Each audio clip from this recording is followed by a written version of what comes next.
encerramos na semana passada sobre restauração, sobre reformas da nossa vida espiritual. Agora o Senhor precisa tratar por dentro. O Senhor quer tratar por dentro com cada um de nós. E você que aqui está nesta noite, você que conhece alguém que precisa, convide ele, porque serão 12 temas aonde eu creio que vidas serão transformadas. Só para deixar você com um gostinho de quero mais, nós vamos dividir os 12 temas rapidinho com você nesta noite. O primeiro tema que nós vamos tratar é sobre a alma. O segundo tema que nós vamos tratar é sobre vencer o desânimo. É tudo ligado na alma. O terceiro tema é vencendo a ansiedade. O quarto tema nós vamos tratar vencendo o medo. O quinto tema vai ser vencendo a depressão. O sétimo tema vai ser vencendo a raiz de amargura. Desculpa, irmão. Sexto tema, raiz de amargura. Sétimo, a autopiedade. O oitavo, vencendo o sentimento de rejeição. O nono, nós vamos estar vencendo a inveja. O décimo, vencendo o orgulho. O 11º, libertando dos traumas. E o 12º, retomando o controle de todas essas emoções. Aí você vai falar assim, pastor, mas o que isso tem a ver com a minha vida? Tudo. Tudo.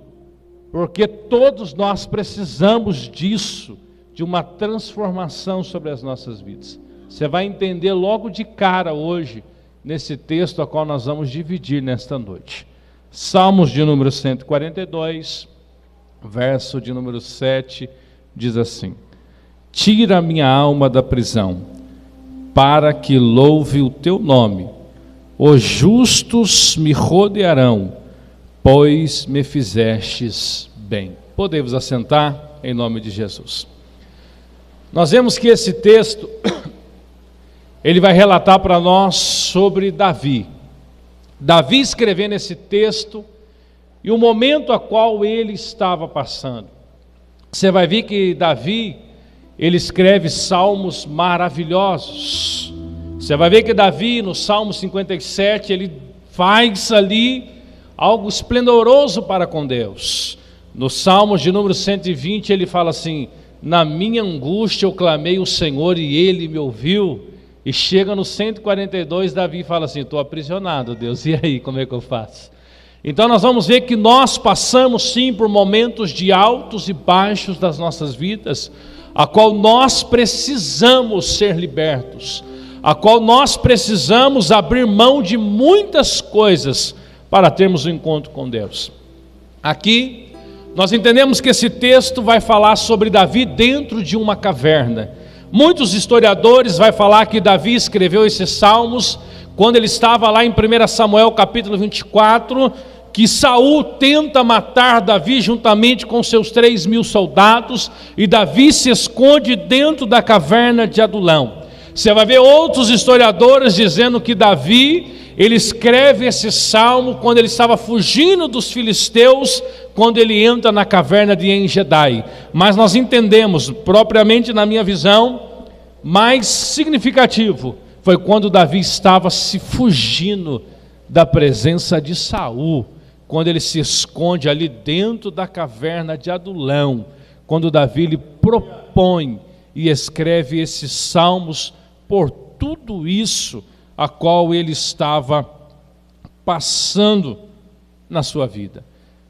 Talvez nós não vamos usar muito textos bíblicos, porque senão não vai dar tempo, mas que você fique bem atento a tudo isso que será ministrado, não vamos tomar tempo ao coração. Deus, na sua infinita misericórdia, Ele deu a cada um de nós algo muito valioso. Nós sabemos que Deus, Ele deu para nós o teu sangue, que ali nos perdoou, nos purificou e nos tornou cordeiros da glória de Deus, por intermédio de Jesus Cristo. Mas aqui nós vemos que Deus, Ele deu algo muito valioso para nós, a qual hoje nós chamamos de emoções. O que são as emoções? Tristeza, alegria, frustrações, conquista, ânimos, desânimos. Então Deus deu para nós sermos dotados de emoções. E o momento a qual nós vivemos nos últimos anos para cá, aonde a humanidade ela foi tomada por um intermédio de, podemos dizer ou não dizer, de doenças, como é que é o nome da palavra? Psicossomáticas. São várias doenças aí relacionadas às nossas emoções.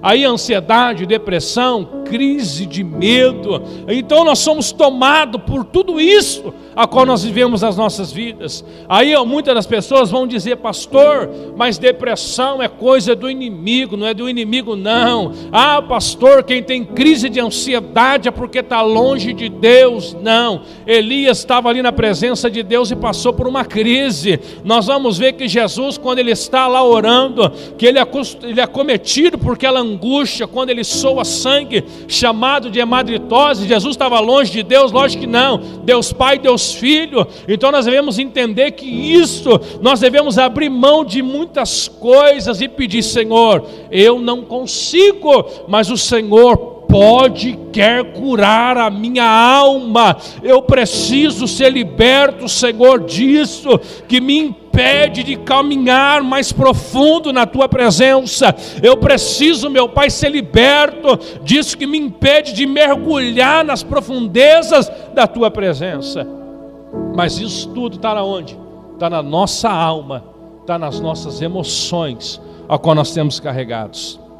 Mais um pouquinho aqui, porque nós somos seres dotados de sentimentos, sensações. Choramos, sorrimos, nós se alegramos, nós se entristecemos, nós amamos pessoas, nós odiamos pessoas. É assim que funciona. Quem nunca de nós estampou um sorriso ao ser elogiado? Tá bonito hoje, hein, Diácono Anderson? Que gravata maravilhosa. Olha o sorriso. É assim, não é isso? São as nossas emoções afloridas. Quando alguém olha para você e fala assim: você poderia ter feito melhor, mas eu dei o meu máximo. A tristeza, a frustração bate na nossa porta. São as nossas emoções, é a nossa alma agindo dentro de nós a cada vez mais. Mais um pouquinho. Quem nunca chorou quando você se decepcionou com alguém que ama? Quem nunca chorou com quem você ama, com a decepção que aquilo te causou? Um esposo, uma esposa, um filho, uma filha, um pai, a mãe. Quem nunca chorou? São as nossas emoções que estão ali dentro de nós. Mais um pouquinho, porque nós temos emoções e por isso vivemos.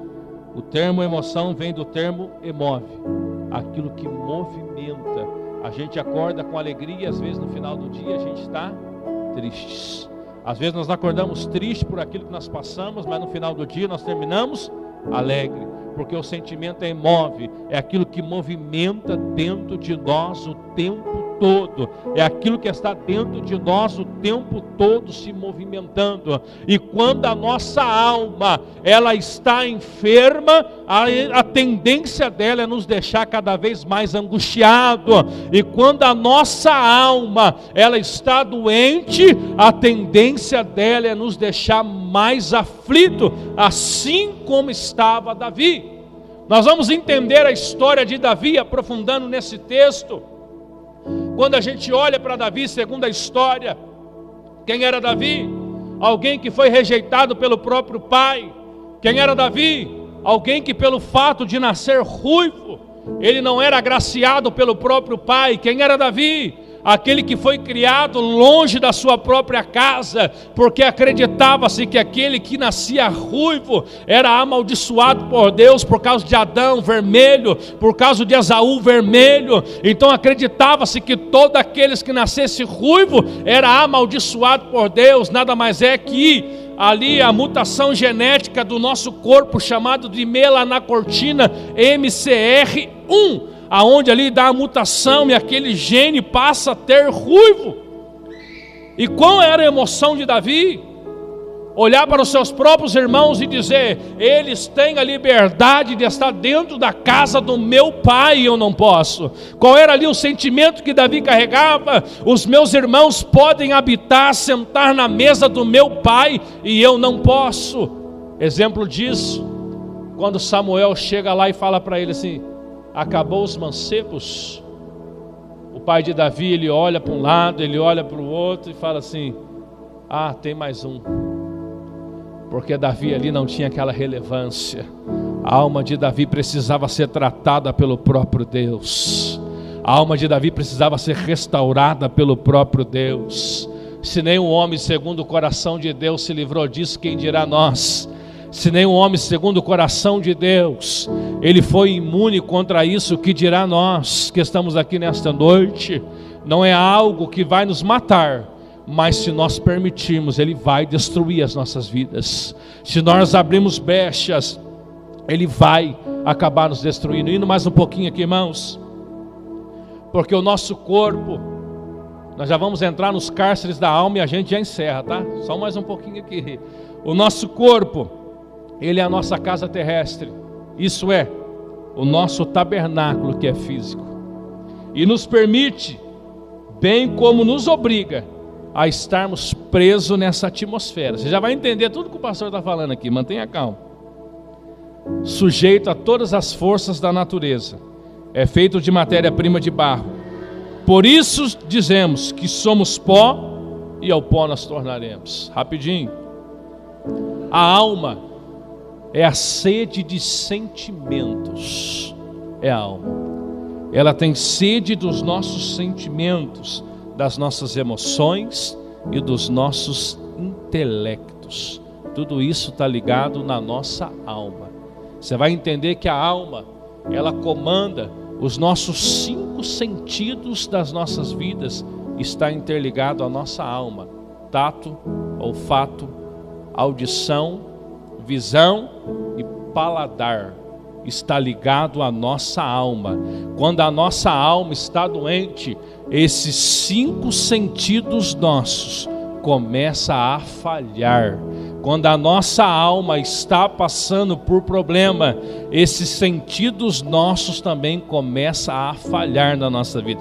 Pastor, não tem nada a ver? Tem tudo a ver sim, porque é uma alma angustiada, ela come, ela não sente prazer na comida. Uma alma angustiada, ela não tem prazer de contemplar a luz do dia. Uma alma angustiada, ela não tem prazer de ouvir vozes. Uma alma angustiada, ela não tem o prazer de estar de pé. E o Senhor hoje está dando uma oportunidade para nós de tratarmos coisas que estão presas, ligadas ainda ao nosso passado. Nós entendemos que Deus escreveu uma história para cada um de nós, mas Ele quer fazer conosco assim como Deus fez com Jabes no livro de 1 Crônicas. Quem era Jabes? Um homem que foi amaldiçoado pela própria mãe desde o ventre, dizendo: com angústia eu tive esse filho. Mas Jabes, ele recebe tudo aquilo, ele fala: não, Senhor, se o Senhor mudar a minha história, se o Senhor permitir que eu seja diferente,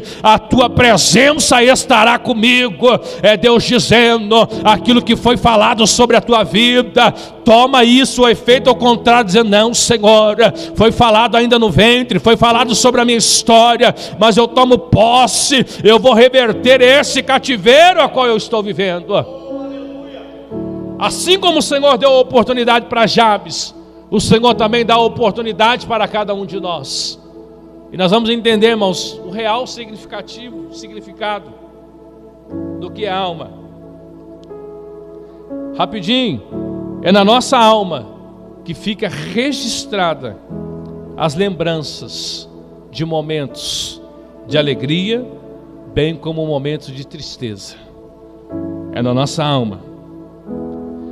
É lá no fundo da nossa alma, que também chamamos de subconsciente, que fica marcadas todas as nossas experiências, mesmo aquelas que foram no passado, quando ainda estávamos no útero de nossas mães, como a que nós estamos vivendo agora.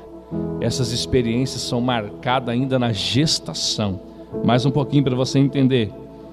Muitas dessas experiências não são lembradas, mas ela continua ali e determina muitas de nossas reações no presente, aonde nós precisamos perdoar aquilo que nós vivemos. Dizer: Senhor, foi lançado muita coisa sobre a minha história, mas eu jogo por terra todo esse mal que foi plantado sobre a minha vida, porque nós entendemos quantas crianças que estão aí no período, mães carregando crianças, que quando a criança está dentro do ventre, a mãe olha para aquele ventre e diz assim: não era nem para estar aqui dentro. Isso aqui foi o maior erro da minha vida. Isso aqui foi a maior frustração da minha vida. E aquilo marca uma geração sobre aquela vida.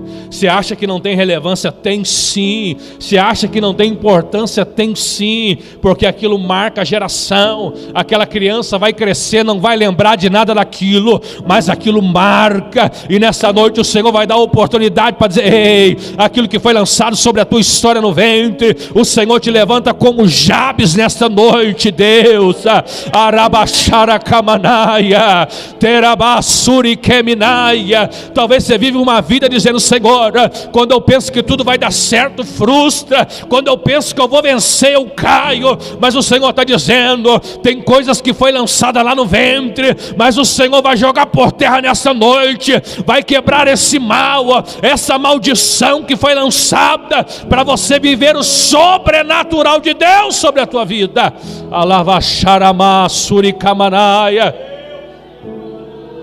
Porque parece que tem coisas que não tem relevância, irmãos, mas às vezes ela acontece no ventre. Eu lembro da Maria Clara, que desde o ventre da esposa, quando a gente ainda não sabia quem era, se era Maria Clara ou se seria o Joshua, a gente ficava ali no ventre tentando entender quem seria. E sempre cuidado, sempre com carinho. Joshua, irmãos, é Josué, tá? O pastor só quis incrementar, tá bom? Ali do ventre. E quando a gente descobriu que seria a menina Maria Clara, ali eu conversava com ela todos os dias, para ela entender o quanto eu amava ela sem conhecer. Ali eu falava para ela o quanto ela era importante na minha vida, sem mesmo saber como era o rosto. Ali eu sei que marcou a história dela, porque eu lembro que quando ela veio ao mundo, que quando o médico levou ela ali para o bercinho, onde eu acompanhei o parto, o médico levou, e ela toda chorando de um lado para o outro, eu disse assim: filho, o pai está aqui. Ela parou tudo, virou o olho, contemplou o meu rosto, dizendo: eu conheço essa voz. Aleluia. Alavachara Kamanaia. Você está entendendo? O Senhor falou contigo no ventre, Ele está dizendo: ei, eu quero falar contigo de novo. Alavachora Kamandaravasya.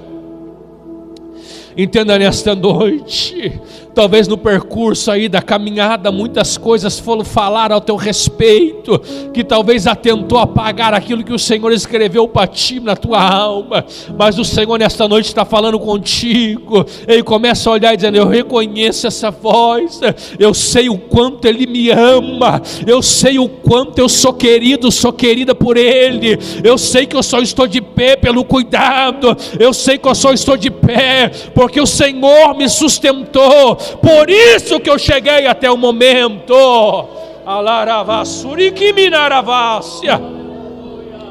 É noite do Senhor quebrar prisões da nossa alma. É noite que o Senhor está nos libertando de prisões que estamos carregando há 20, 30, 40, 60 anos. Mas o Senhor está dizendo: hoje eu te livro para você viver o sobrenatural de Deus nessa terra.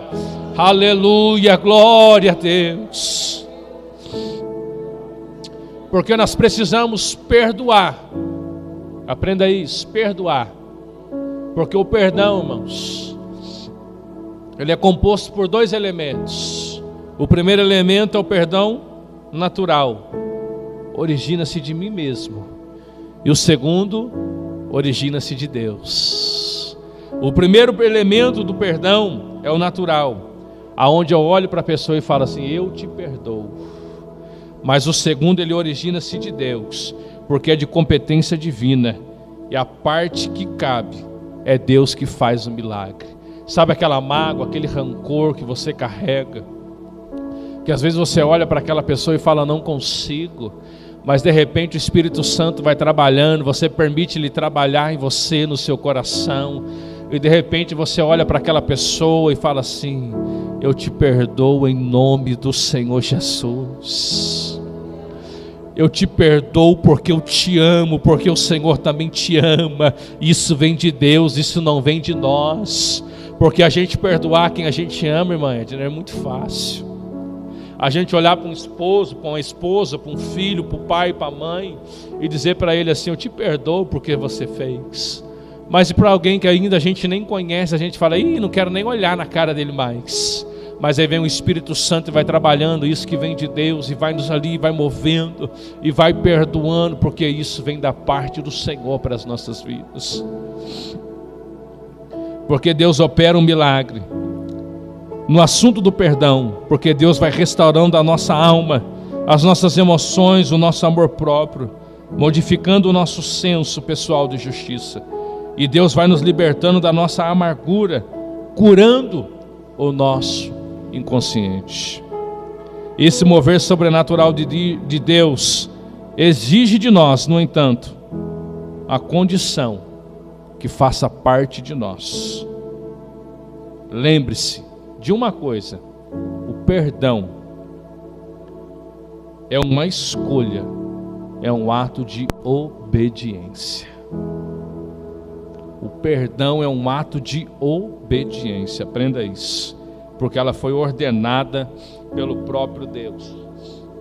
Indo mais um pouquinho aqui, já vamos encerrando, tá, irmãos? Mais um pouquinho aqui, não vou tomar tempo, porque ele toma muito assunto. Rapidinho, só vou achar uma parte que eu precisava falar. Porque nós vemos aqui, relacionado ao texto a qual foi proposto para nós nesta noite, sobre Davi, voltando um pouquinho sobre Davi, porque nós entendemos que Davi passou por grandes momentos e desalento na sua caminhada, na sua vida. Falamos, foi rejeitado pelo próprio pai, cresceu ali com a sua mãe morando no deserto, cuidando dos rebanhos de seu pai. Ele passou por grandes momentos de desencorajamento. O que é o encorajamento? É você olhar para um filho, ainda igual nós fazemos com a Maria Clara, coloca de pé e fala: vem com o pai, vem, para ver se ela vai dar um passo. É encorajar o filho. Mas nesse momento Davi não tinha um pai que dizia assim: Davi, vem com o pai, levante, você vai vencer, você vai conquistar, você vai passar por isso. E às vezes hoje, nessa geração que nós estamos vivendo, falta isso de nós como pai, como mãe, de encorajar os nossos filhos, dizendo: ei, não, você vai vencer. O Senhor te escolheu a dedo, por isso que você está aqui. Mas às vezes a gente olha para os nossos filhos dizendo: realmente é isso mesmo, não vai ser ninguém, não tem futuro. Não, mas nós temos que dizer: não, eu te encorajo, você vai ser uma flecha na mão de Deus, você vai ser um arauto de Deus nessa terra, você vai ser um vaso, um instrumento de Deus. Por mais que ele olhe assim e fale assim: mas eu não sou capaz, mas eu libero uma palavra que Deus está te capacitando neste momento. E falta de nós como pais responsável pela nossa congregação principal, que é a nossa casa, encorajar os nossos filhos a viver, a querer viver o sobrenatural de Deus nessa caminhada. Falta isso de nós nesta noite. E nós entendemos que Davi pode até ter passado por algum momento de depressão, uma pontinha ali. Quem sabe quantas das vezes no final do dia vamos trazer para nós hoje uma relevância. Quando você está num domingo, você pai, mãe que está aqui, seus filhos, domingo geralmente é preparado para almoçar com os pais, né? Chega o dia das mães, o dia dos pais, e você olha aquilo. Imagine você, Davi, quem sabe um domingão daqueles, ele levantava pela manhã, logicamente que não era isso, mas vamos fazer uma analogia hoje. Hoje é dia dos pais, eu não posso nem ir na casa do meu pai dar um abraço. Ele foi a cada dia mais ali passando por isso. Ele olhava ali, quem sabe famílias indo domingo para a casa dos seus pais, ente querido, e ele não tinha essa percepção de poder ir na casa dos pais. Ali, quem sabe, a angústia tomava conta do coração dele. E nós sabemos que somente Deus poderia tratar isso do coração de Davi. Indo mais um pouco. E uma dessas ocasiões foi quando ele se escondeu de Saul na caverna de Adulão. Porque o Salmo de número 142, nós entendemos que ele é um salmo didático. Quando ele estava na caverna. E nós entendemos que esse não foi o único salmo composto nessa ocasião. Entretanto, anota aí, depois você lê em casa, Salmo 57, principalmente o versículo 7, mas depois você vai entender. Ou se você quiser ler, abra aí para nós, Salmo 57, versículo de número 7, por gentileza. Lê em bom som para nós.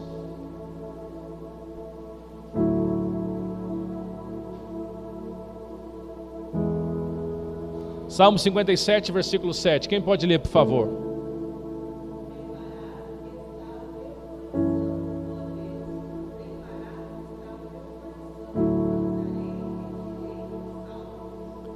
O que Davi fala aqui? Ele afirma nesse momento que o coração dele está de pé, está firme, Senhor. Meu coração está firme.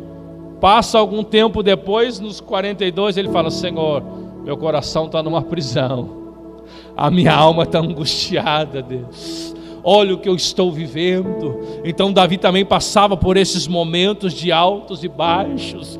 Davi também passava por esses momentos ali de aflição e de angústia. Indo mais um pouco, 57, o coração dele está forte. No Salmo 142, ele se revela fraco. Ele se revela o lamento a qual ele está passando, ele revela o seu desânimo, ele revela que ele está cansado, ele revela que ele está abatido. Davi fala: meu coração está preparado, mas depois ele está dizendo: Senhor, eu estou fraco, desanimado, abatido, angustiado. Isso não quer dizer que você está longe de Deus, isso não quer dizer que você está no mundo aí de desgraça do pecado, não, mas são situações que o Senhor está nos permitindo para buscarmos a presença dEle, para buscarmos a face dEle, e dizer: Senhor, eis-me aqui, ó Pai, tira-me, Senhor, desse momento de angústia, tira-me, Senhor, desse momento de aflição a qual eu passo.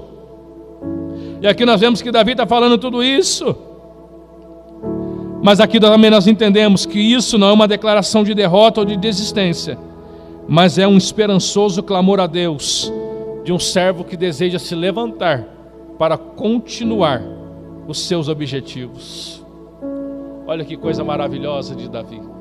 Eu falo para os irmãos, por tudo que eu passei, experiência minha. Eu lembro que na pandemia, tudo aquilo que nós vivemos na pandemia, as igrejas fecharam, os irmãos lembram muito bem. Muitas adversidades, passei um processo muito longo na minha vida. As indústrias começaram a fechar. Eu lembro que um dia a empresa chama todos os nossos funcionários, 80 funcionários lá, dentro da Volkswagen, chama nós todos, e fala assim: a partir de segunda-feira não vem ninguém. Aí elas começam a selecionar: você, 15, tudo embora, foram demitidos. Seu coração como pai aperta. Você fala assim: Senhor, e eu? E eu lembro que ali naquele momento eu comecei a minha alma se angustiar naquele momento de pandemia. A alma, sabe, parece que ela vai ficando pequena, parece que a gente não sabe dimensionar o tamanho da alma, mas sabe quando a alma parece que vai ficando pequenininha, você fala: Senhor, e aí? Aí quando a gente pensou que ia voltar, a gente trabalhava em culto, as empresas não rodavam mais o tempo normal, diminuiu um dia da semana. Eu estava sozinho aqui morando no apartamento. Eu lembro que eu entrava em casa, varão, 3 horas da tarde numa quinta-feira. Eu saía na segunda-feira 5 horas da manhã para trabalhar. E aquilo foi tomando a minha alma angustiada. Eu fui entrando numa crise de ansiedade muito forte. Eu fui entrando numa síndrome de pânico ali que o meu coração se dilacerava cada vez mais. E eu falava assim: Senhor, o que eu fiz de errado? Porque eu entendia que eu estava longe da presença de Deus. Porque a gente entendia, fomos ensinados isso desde pequeno, que depressão era coisa do diabo, que o diabo que fazia isso. E eu falava assim: Senhor, mas eu sou pastor de igreja, eu não deixei de orar no monte, Senhor, eu não deixei de buscar a tua face. E quantas das vezes nesse canto aqui eu gostava de orar nesse canto, quando a gente tinha uma fuga, a gente vinha orar na igreja, eu orava aqui, eu dobrava o meu joelho e falava assim: Senhor, mas o que eu estou fazendo de errado? Quantas das vezes o meu joelho dobrado aqui falava: Senhor, eu estou no seu altar, se eu estou pecado, mata eu aqui então, Deus, porque o que eu estou fazendo de errado? A alma cada vez angustiada, eu tomava um estado de medo tão grande. Às vezes eu deitava para dormir, não conseguia dormir uma noite, era meia hora, no máximo 40 minutos, era picado, era 5 minutos, 10 minutos, e eu via o relógio contando e falava assim: Senhor, mas aonde está Deus que eu não vejo? O que eu estou fazendo de errado? Me socorre, Deus, estenda a mão. Senhor, se eu estou errado, me mata, me leva então, Senhor, porque eu não sei mais o que fazer. E sabe o que acontecia? Nada. Sabe o que acontecia? Parece que a minha oração nem passava da minha cabeça, ali ela voltava. E eu falava: Senhor, eu não estou aguentando mais, me socorre, Deus, porque eu não tenho mais forças para falar. Quantas vezes a oração era lágrima, não expulsava palavras.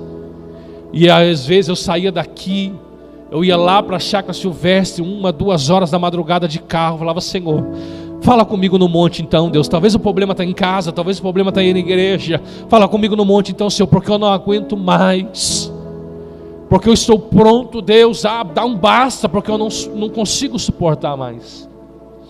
Eu lembro que um dia eu cheguei no ápice daquele dia, eu falei: Senhor, me leva essa noite, porque eu não aguento mais.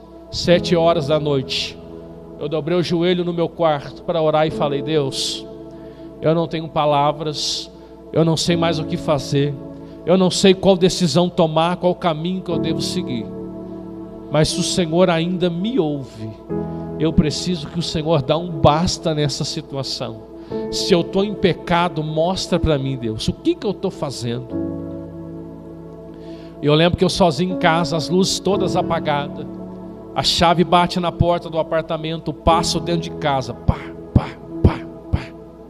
Eu estou de joelho dobrado na cama, o colchão dá aquela fofada, a mão bate no ombro e fala assim: eu vim falar com você hoje. Aleluia. Alavassuri camanaias. Era o próprio Deus que havia entrado dentro do meu quarto. E quando Ele colocou a mão, Ele disse: filho, fala, porque eu nunca estive longe de você, mas fala comigo. E eu lembro que naquela noite eu chorei, eu falei, eu me alegrei, e eu falei com Deus tudo o que eu precisava falar e mais um pouco. E de repente Ele bate a mão no ombro e fala assim: acabou, filho? Eu disse: acabou. Ele disse: a partir de hoje nunca mais você passa por isso. A partir de hoje a sua história está sendo mudada. A partir de hoje tudo isso está sendo transformado. Eu disse: amém, Deus. Ele disse: estou indo. A cama levantou, o passo bateu de volta do quarto, cozinha, sala, a porta trancou. Quando eu olhei já era 11h15 da noite. Eu disse: Senhor, obrigado. Às vezes nós precisamos de Deus, eu não aguento, mas senta comigo dentro desse quarto. Deus, assenta comigo dentro desse carro, porque eu preciso falar contigo. Daquele dia diante nunca mais eu tive esse sentimento. Daquele dia diante a minha vida nunca mais foi a mesma, porque o Senhor mudou a história a qual eu estava vivendo naquele momento. Vamos falar mais um pouquinho sobre alma, porque a alma é a nossa personalidade individual. Ela é individual, da pessoa e do espírito. Ela é a parte que está ligada a Deus. A alma e o espírito estão interligados, e os dois têm de ser entendidos em conjuntos. A Bíblia atribui algumas funções ao espírito e à alma, mas nós não vamos falar do espírito, nós vamos falar só sobre a alma nesta noite. A alma é a parte que forma a nossa personalidade. É a alma. A alma tem os sentimentos, a vontade e o raciocínio. Ela não é uma coisa física, mas está ligada ao nosso corpo. A alma interpreta a nossa informação sensorial do corpo e ela influencia nas nossas ações. A alma. Por isso que a palavra do Senhor diz: enganoso é o coração do homem. Então a nossa alma, ela implica nos nossos sensoriais. Mais um pouquinho. Na Bíblia, a alma também significa a essência da vida individual. Gênesis capítulo 2, versículo 7. Porque fôlego e alma são a mesma coisa. As criaturas que têm alma estão vivas, e coisas mortas ela não tem alma. Sem alma o corpo morre. Na morte da alma é separada do corpo. Na ressurreição, quem ama Jesus receberá um novo corpo para a sua alma. Olha que coisa maravilhosa. 1 Coríntios capítulo 15, versículo 42 e o versículo de número 44. Agora nós vamos entrar sobre as prisões aqui da alma e nós vamos encerrar nesta noite. Sobre alma. Acredito que estamos entendidos sobre alma, né? Sobre as situações, aprendemos sobre Davi, sobre tudo isso a qual nós passamos. O primeiro cárcere, se você for estudar, você vai colocar 7, 10, 15, 20, aí é você que vai determinar. Mas nós vamos falar sobre 4 aqui, se Deus permitir, nesta noite. O primeiro cárcere da nossa alma, que aprisiona a nossa alma, ele é chamado de culpa. Amém? Se você estiver anotando aí, o primeiro cárcere que aprisiona a nossa alma é chamado de culpa. Por que culpa, pastor? A culpa é quando nós fazemos algo que não deveríamos ter feito. A culpa cai sobre nós. De que maneira? Davi poderia ter escolhido ter matado a Saul quando ele entrou na caverna, mas ele não fez. Muitas de nossas culpas são por decisões erradas que nós tomamos. Aí nós entendemos que 1 Samuel capítulo 24, quando Davi está dentro da caverna de Adulão, nós entendemos que Saul com seus 3 mil homens, Davi com seus 600 homens. Mas aí nós vemos a diferença. Saul escolheu os homens escolheram Davi. Olha que coisa maravilhosa. Saul escolheu o soldado, mas ali em Adulão os soldados escolheram Davi. Olha que coisa tremenda. Ei, é assim que Deus faz. Tem pessoas que escolhem homens, mas tem homens que estão escolhendo você, porque Deus é na sua vida, porque o Senhor tem um propósito, saiba disso, porque o Senhor te escolheu, te separou para algo maior. Saul escolhia, e Davi foi escolhido para governar, para pelejar por aqueles homens. E nós vemos aqui então que, quando Davi, ele tem a oportunidade de matar Saul, ele não faz, mas ele corta uma parte da orla do manto de Saul, mas depois ele se arrepende. Eu não deveria ter feito isso. Oxalá tocar na vida de um homem de Deus. Eu não deveria ter feito tal coisa. Então saiba disso. Nós precisamos se libertar da culpa, porque ela aprisiona a nossa alma. Nós temos que abrir mão da culpa e dizer: não, isso não me pertence, confessar, jogar para fora, porque isso só vai arrebatar a nossa alma, vai trazer grandes consequências para as nossas vidas, e nós temos que abrir mão, dizer: não, eu quero confessar aquilo que eu fiz, não era para ter feito, mas eu fiz, não tem como voltar no tempo, mas eu me arrependo, porque a nossa alma vai ser liberta dessa escravidão, porque a nossa alma vai ser liberta desse momento a qual está passando. Agora vamos rapidinho para nós terminar no horário. O segundo cárcere que vai aprisionar a nossa alma, nós vamos chamar ele de mágoa, tá? Nós vamos dar o nome dele de mágoa. Por que mágoa? O que nós entendemos por mágoa? É quando alguém que fez algo conosco, que nos feriu, seja em palavras, seja em atitude, mas nos feriu. Porque nós entendemos que o oposto da culpa é a mágoa. O oposto da culpa, eu fiz, sou culpado, mas eu magoei alguém. Então o oposto da culpa é a mágoa. E nós devemos entender que são duas enfermidades que precisam ser tratadas: quem feriu e quem foi ferido.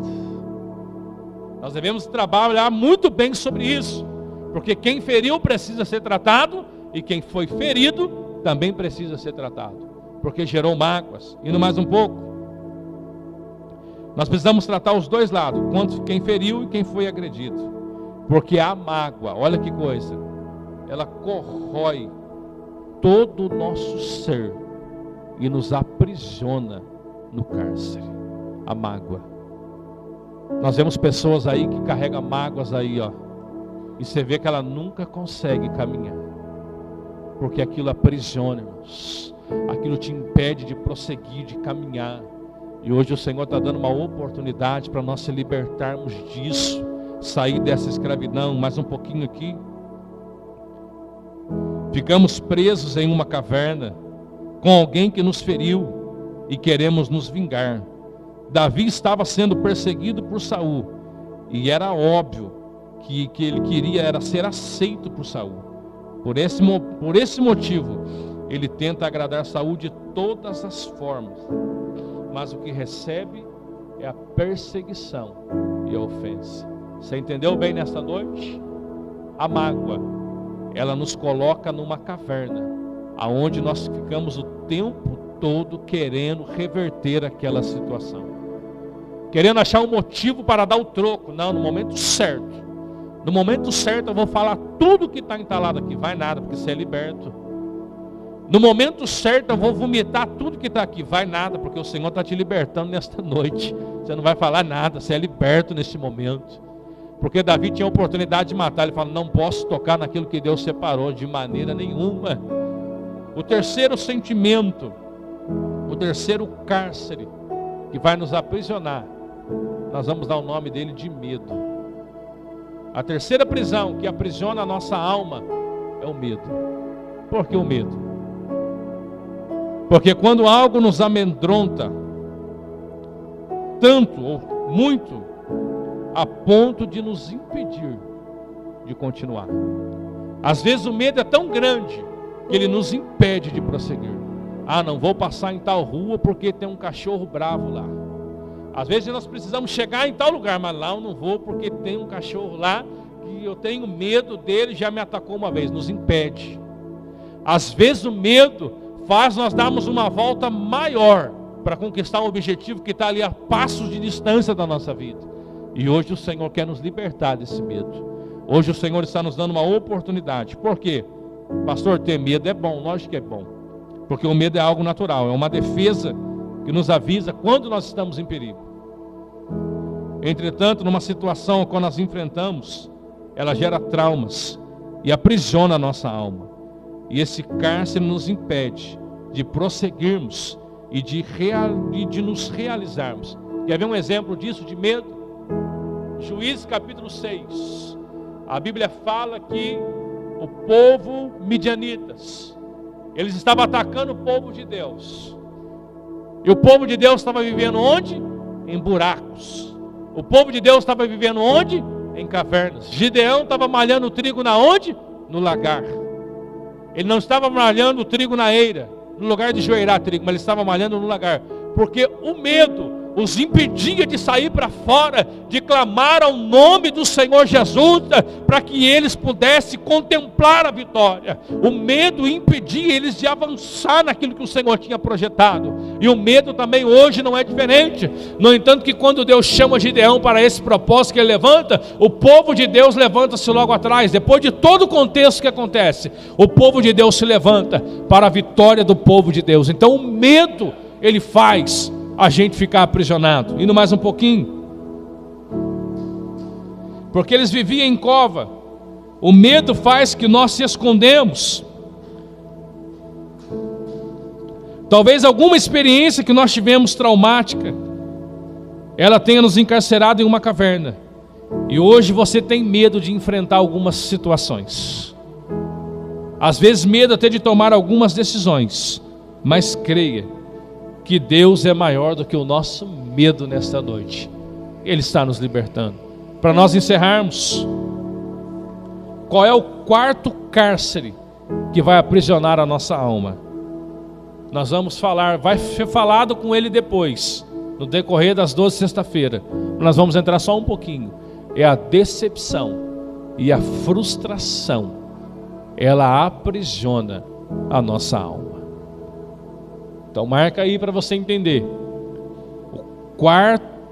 A quarta prisão que agarra a nossa alma é a frustração e a decepção. Ela aprisiona a nossa alma. E hoje o Senhor está dando para nós uma grande oportunidade de nós sermos libertos disso. Amém? Porque quando nós se frustramos ou quando nós se decepcionamos, é quando nós queríamos que algo acontecesse e não acontece. Quer um exemplo disso? Nós estamos falando sobre Davi. É quando Davi recebe a unção de Samuel. Davi recebeu a unção de Samuel. Oba, eu sou rei, agora eu vou reinar. O que Davi estava esperando com isso? Saul agora vai me treinar. Saul vai mostrar para mim como que eu devo me portar no trono. Saul vai mostrar para mim como que eu devo sentar, como que eu devo vai criar leis, projetos. O que acontece? Saul começa a perseguir Davi. Saul começa a correr atrás de Davi. Saul começa a tentar matar Davi. Olha a decepção, olha a frustração a qual Davi lhe passa. Porque ele pensou uma coisa e está acontecendo totalmente ao contrário.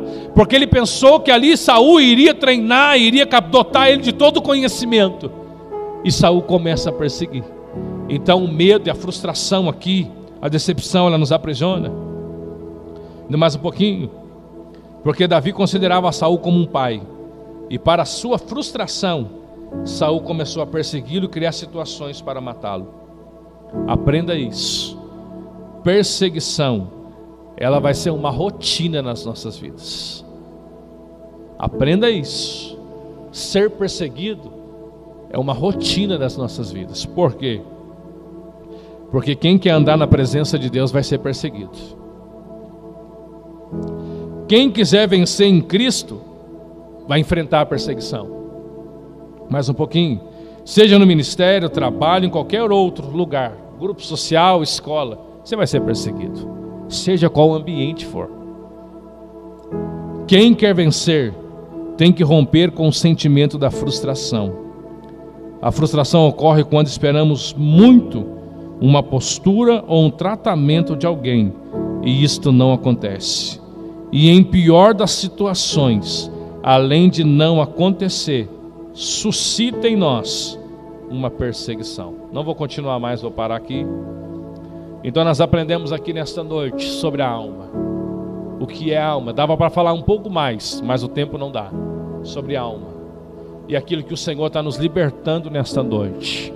Das nossas frustrações, das nossas decepções, do nosso medo, daquilo que nos impedia, talvez daquilo que você ouviu no ventre. Pastor, mas eu não lembro daquilo que eu ouvi no ventre, mas marca a sua geração até hoje. Aquilo que você não ouviu, que você não lembra do ventre, mas ele tem marcado a tua história até hoje. Mas hoje o Senhor dá uma oportunidade para mim e para você.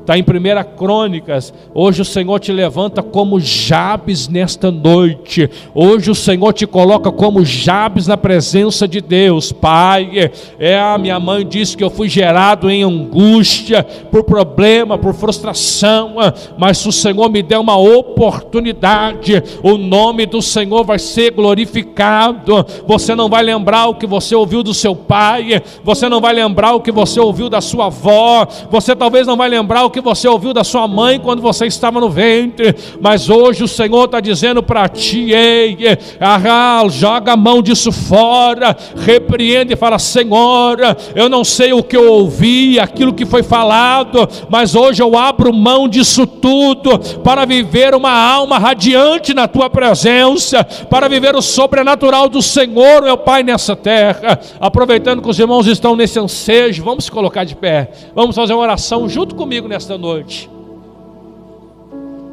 É o momento que você vai se libertar de todas essas prisões que estavam aprisionando a sua alma. É o momento que você tem uma oportunidade de abrir mão de todas essas prisões e dizer: Deus, eu sou Jabes nesta noite. Você pode dizer isso para Deus: Senhor, eu sou Jabes nesta noite. Porque talvez quando sua mãe te gerou, a sua avó olhou dizendo assim: não, mas não era para vir agora. Talvez quando você estava no ventre, sua avó, sua tataravó olhou e disse: não, mas não era para ter vindo agora. Filho de quem? Filho de fulano. Você nem lembra que você ouviu, mas isso tem marcado, tem aprisionado a sua alma até hoje. Mas hoje o Senhor está dizendo: você é Jabes na minha mão. E você vai começar a dizer: Deus, se o Senhor permitir viver a tua presença, de tudo aquilo que foi lançado sobre a minha vida, para mim viver o sobrenatural do Senhor, Pai. Aqui neste momento, ó Deus, nós ministramos a tua palavra, Senhor, sobre alma, porque nós somos alma, nós somos importantes para ti, meu Pai, no teu reino. Meu Pai, aqui talvez, Senhor, entrou almas, ó Pai, aflitas, aprisionadas, angustiadas, meu Pai, almas com sentimentos de culpa, de frustrações, meu Pai, de decepções, almas, meu Pai, com medo, meu Pai, mas nesta noite, ó Deus, nós pedimos que todas essas prisões caiam por terra neste momento. Meu Pai, visita os irmãos que estão desde a portaria até o altar nesta noite. Liberta, meu Pai, a nossa vida de toda palavra que foi falada no ventre, meu Pai, a qual ainda marca a nossa história. Nós nem lembramos de palavra, mas eu creio que hoje o Senhor nos levanta por Jabes, porque nós queremos viver, meu Pai, algo novo do Senhor. Nós estamos, meu Pai, apagando todo esse decreto que foi falado sobre a nossa história, para viver o novo de Deus. Pai, eu peço, vai preenchendo, Senhor, a cada alma neste momento, vai preenchendo, Senhor, a cada filho teu neste momento, porque eu creio, porque eu profetizo que todas essas prisões estão caindo por terra, que todas essas prisões, a qual impedia a tua igreja de caminhar, a qual impedia o ministério do teu filho de florescer, a qual impedia, meu Pai, a casa do teu filho de ser abençoada, caia por terra nesta noite, pelo poder que há no nome de Jesus.